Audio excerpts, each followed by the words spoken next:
conseguiu separar as entidades tidas como filantrópicas, as entidades realmente filantrópicas? É uma boa pergunta.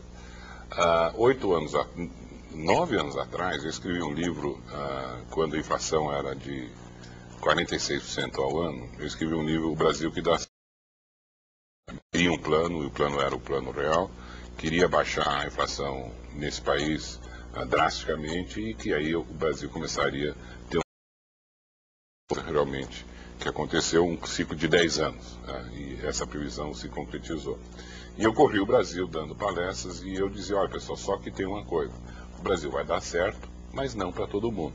A própria globalização acaba gerando uma pior distribuição da renda, e eu acho que os empresários vão ter que agora, porque o Estado quebrou, está falido, nós estamos vendo o problema da Previdência, e eu acho que vocês, empresários, vão ter que assumir um pouquinho mais essa função do Estado. E, para minha surpresa, os empresários chegavam e diziam, olha, Keynes, eu sempre quis fazer isso. Eu sempre quis fazer, mas eu tenho medo que as entidades são filantrópicas, não funciona. Eu acho que essa história da filantropia está mal contada.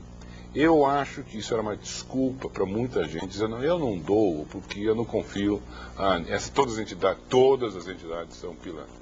Então é uma desculpa você não doar, uma boa desculpa. Então você lava as mãos. Então, se esse é o problema, eu decidi então mudar essa imagem no Brasil e criei um prêmio para as melhores entidades. Eu fui identificar quais são as melhores, eu criei um critério bem complicado, com 48 critérios, a gente avalia todos os balanços, a gente avalia a diretoria, eu vejo todos os títulos protestados de todos os diretores nos últimos 10 anos. Né? E com todos esses critérios, eu tenho desde as melhores entidades até as piores entidades, aí decidi... E facilita a vida, inclusive, do governo, né? Do governo não, das pessoas. Não, estou dizendo, do governo também. Para doar? Para estabelecer o certificado de filantropia. Eles já tem me procurado, mas eu acho que isso tem que ser uma coisa privada na hora Não, lógico que tem que ser privado. Mas ela tem utilidade pública. Não, mas você vai no site. No site você tem, no filantropia.org, você tem a avaliação de cada uma dessas entidades. Algumas não são tão boas, mas não é por isso que você não devia doar, inclusive, porque às vezes algumas entidades que estão com problemas deviam até ser maior fruto de doação do que as... Bom, só para ter um prêmio beneficente, todo ano a gente premia 50 das melhores entidades do país, do terceiro setor. A imprensa estava o terceiro setor, tinha medo, o próprio jornalista tinha medo de noticiar, não sabia como avaliar. E graças ao prêmio beneficente, o Estado de São Paulo começou a página inteira para uma dessas minhas 50 melhores. Então, a centimetragem quadrada de notícias no Estadão, por exemplo, quintuplicou. E aí os outros jornais também pegaram esse gancho, e hoje nós falamos do terceiro setor. 8 anos atrás ninguém falava. Por quê?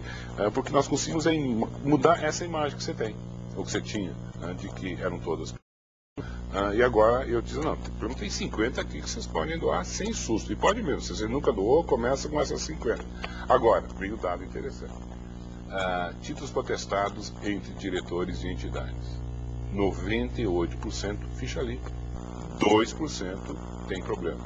Se você pegar empresário, 50% tem ficha. Se você pegar jornalistas, advogados, olha, mais limpo, mais correto, inclusive, é o do terceiro setor, que são essas entidades que eu analiso. Quer dizer, tem uma injustiça, porque a gente não fala de advogado pilantra, de jornalista pilantra, mas na realidade nós o grande problema brasileiro é exatamente pegar os desvios como motivação para eventuais correções, mas essas correções acabam anulando o sistema. Perfeito, é isso aí. Então é um dado episódico.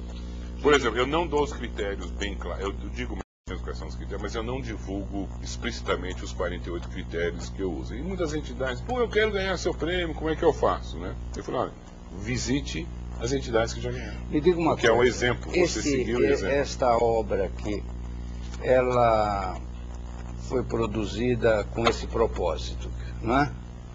E quem tem acesso, como é que se adquire? Você vai no site filantropia.org, esse livro inteiro está na internet, você nem precisa pegar o livro. Na internet está até mais bonito, porque está em cores. O custo de um livro desses em cores é muito alto, então nós só fizemos de 2 cores. Mas no site você vai ter mais fotografias em cores. E o mais interessante, as entidades que ganham esse prêmio vão ter de doações adicionais mais ou menos 50 milhões de reais nos próximos 3 anos. Quer dizer, as 50 entidades que ganham o prêmio vão ter arrecadação em praticamente 50 milhões de reais só por causa de divulgação. Não se divulga no Brasil as entidades que fazem o bem, infelizmente. Mas, Cânice, eu me lembro que você produziu, eu tive acesso, nós até discutimos e falamos sobre os resultados, de uma outra obra sua, onde vinham os dados específicos a respeito de cada entidade. Cada uma são 2 obras diferentes. Uma é as 400 maiores, mas elas são as maiores, não são necessariamente as melhores, você me mas disse é o ranking. que a boa parte das entidades filantrópicas não tinham como receita valor superior a 15 mil reais, é isso? Por mês. Por mês. É lamentável. Toda essa história de que nós somos o maior país na área.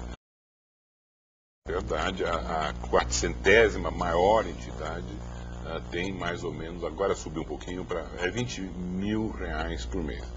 Ela mais ou menos tem 7 funcionários, ajuda 800 pessoas, mas é muito pouco dinheiro. Mas a 400ª maior americana é 10 mil vezes maior. Quer dizer, nós estamos muito longe. E o pior, sabe o que está acontecendo? Com essa onda de responsabilidade social da empresa, as empresas pararam de doar para as entidades. Elas tiveram uma queda de 30% de doações de empresas como Pão de Açúcar, Credicar, etc., porque agora essas empresas não querem mais doar para as entidades que existem. E fazem a sua própria filantropia. O que eles querem não fazem sua própria, eles querem fazer seu próprio marketing. Eles estão fazendo, na realidade, as fundações, a Fundação Pão de Açúcar. Por quê? Porque eles querem valorizar a marca Pão de Açúcar e não valorizar a ACD. A ACD tem uma marca, tanto é que no Fórum Social de Davos está mostrando que as marcas das entidades é até superior do que uma Johnson & Johnson.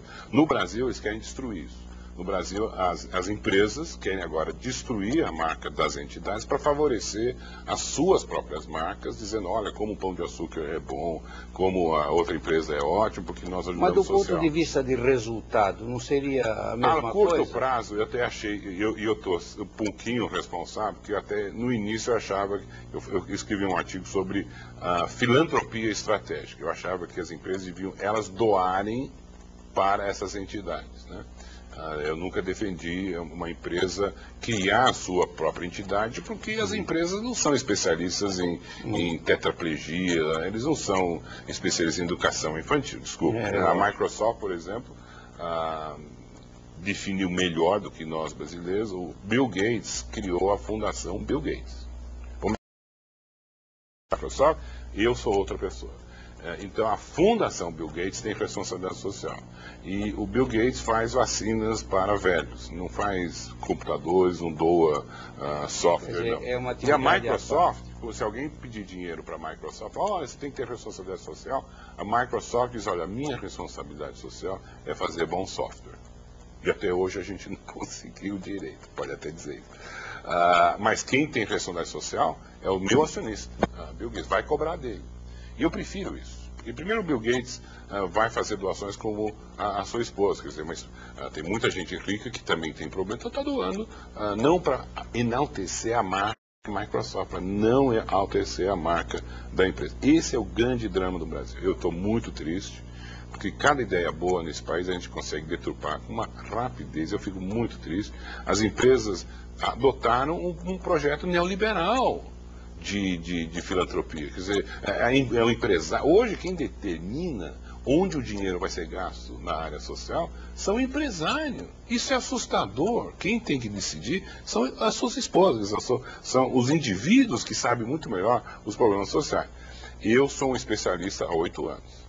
Você sabe quantos empresários chegaram nesses últimos anos para mim dizendo: Cândido, você é um entendido, você tem todo esse banco de dados, você estudou todos. O que as entidades precisam? O que a minha empresa, Volkswagen, por exemplo, pode fazer para as entidades? Ninguém. Normalmente o que acontece, a diretoria de marketing senta junto com o presidente, diz: olha, vamos fazer um projeto social, que está todo mundo demandando, tem mais patrulhamento, vamos fazer um projeto. Ah, vamos. O que vocês acham? Bom, vamos fazer um projeto de criança, porque fica bem na televisão, ou educação, melhor ainda, ou ecologia, né? A Embratel fez esse nota 10, fez com Ayrton Senna um projeto de desenhos, ensinar criança a fazer desenhos ecológicos. Maravilha, quer dizer, na televisão. Agora, o que acontece? Os grandes problemas sociais nesse país. Prostituição infantil, ninguém quer tocar. Nenhuma empresa quer colocar a sua marca com abuso sexual. Nem pensar. Alzheimer, nem pensar. O problema da sua esposa. Não é bonito. E todos os problemas sociais não são bonitos. Então o que está acontecendo com essa história de responsabilidade social das empresas é que elas estão parando de fazer o social.